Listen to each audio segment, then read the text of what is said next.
Today we'll be making this lovely dress you're seeing right now on your screen. Welcome back to my channel. To all my subscribers, you're welcome, and if it's your first time, you're welcome. Please don't leave without giving this video a thumbs up, and please subscribe, and don't forget to on the notification bell so whenever I post you're going to get notified and immediately come to this page and watch the video. As you've seen already, I'll be using the black fabric, so I have about 2 yards of fabric, and this depends on the size of the person you want to use. You might use 3 inches 3 yards of fabric. So I have my paper already and I have some line already drawn on it. So now the first line is my starting point, then down to 8 is my chest line, to 10 is my bust point. Then I didn't bother measuring on the bust, so I just went down to half length, which is 15, then to hip line, which is 25. From half length to hip line for me is 10 inches. So guys, I labeled the 2 HL. The first one is half length and the second one is hip length. So from there, I'll come back to the starting point, mark the neck depth. I use 3.5 by 3 inches. So the depth is 3.5 and the wideness is 3 inches. I divided the shoulder measurement by 2 and I got 7.5. I added 0.5, making it 8, and I slanted it down with 1 inches. You can see. Then from that point, I drew the line down to chest line, and from the angle on the chest line, I came up about 1 inch and I curved it to get my perfect armhole. Then dividing that line by 2 so that to get the perfect armhole for the front part. This is just for the front area. After doing that, I divided the circumference of the bust by 4. Then I marked it on the chest line. I added my allowance. You can add as much as allowance you want, but I added just 1 inch allowance. Then on the half length, I divided the waist measurement by 4.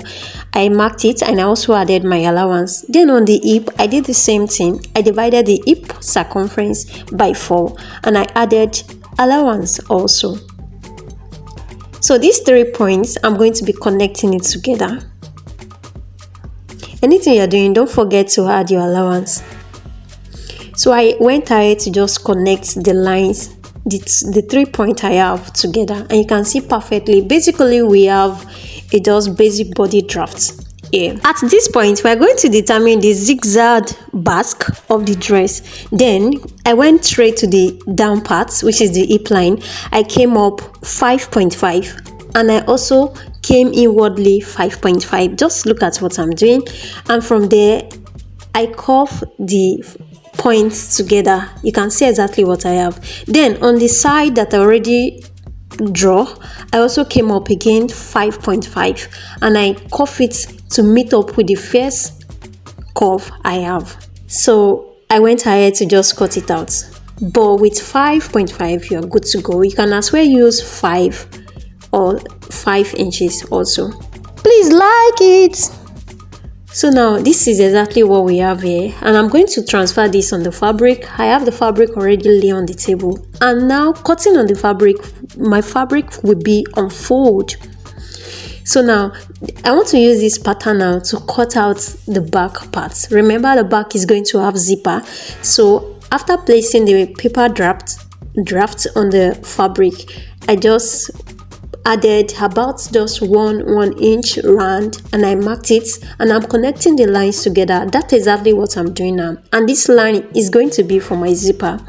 Since while cutting the paper draft, it's just for front, so I included zipper for the back, and that is the allowance you're seeing there. And I went ahead to just cut out from the fabric. And after I was done doing that, you can see, so don't forget the back part is going to be 2. Then I don't want the neck depth of the front to be the same as the back, so I just came down about 2 inches for the depth of the neck at the back, but the wideness remained the same. So I went ahead to use my chalk to just mark it straight on the fabric and I cut it out. So if you want the depth of the front neck to be the same as the back, which is not really advisable, you can go ahead and also do that. But if you even want it to be down, it's your choice.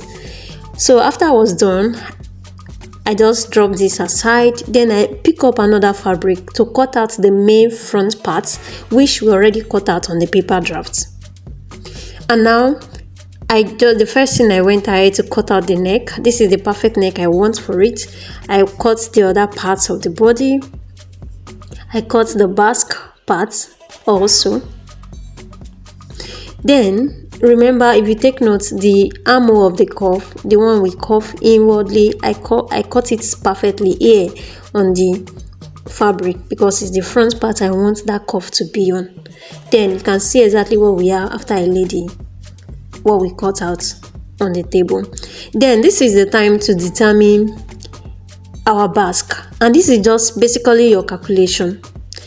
What I normally do is first getting the perfect length you want for the gathers you want to use, and since the main length of the fabric is 42 inches and I already have the body, I measure from the shoulder down to the first cuff, not the one pointing down, which I have about 25 inches, and then I minus this 25 from the main full measurement, and the remaining I use as the length of the flay or the ruffle. Then for the wideness, to know how wide your ruffle is going to be, I measure the circumference of the down part that the ruffle is going to occupy. I multiplied it by 3. I multiply by 3. So if I have the main circumference as 20, so multiplying by 3 is going to be 60. So the length, the wideness of the black is going to be 60. So the perfect way to get a very fuller gathers on your fabric, on your dress, is multiplying the circumference of that place that the gathers is going to be by 3. But if your fabric is very thick, you can just divide it by 2 and multiply it by 2. Then we'll proceed now to cutting out the cover for the neck. So I have another piece of fabric here, and I folded the front pattern, the front draft. I folded it into 2 back. Then I'm going to be placing the neck area on this small piece of fabric I have, just to cut out the neck side so that I can use and cover to pipe, not really pipe, to cover. And if you want to pipe, you can also use it to pipe the neck, but I'm not piping the neck, I'm just using it to cover the neck. It's still going to remain downward, so you can see the length I have. I took it down 2 inches and I cut it out. So this is what I have. And if you want the cover to be full, to full the front, you can make it, you can extend it while cutting it, but I just want mine to be like that. And I also went ahead to do the same to the back area. So this is the back parts, and the way I just lay it now, that's how I'm going to stitch it on the fabric, making the right side to face right side. Then after I'm done, stop stitch and cover. I already gone ahead to do that for the back piece. You can see exactly what I have, and I've also done it also for the front piece again.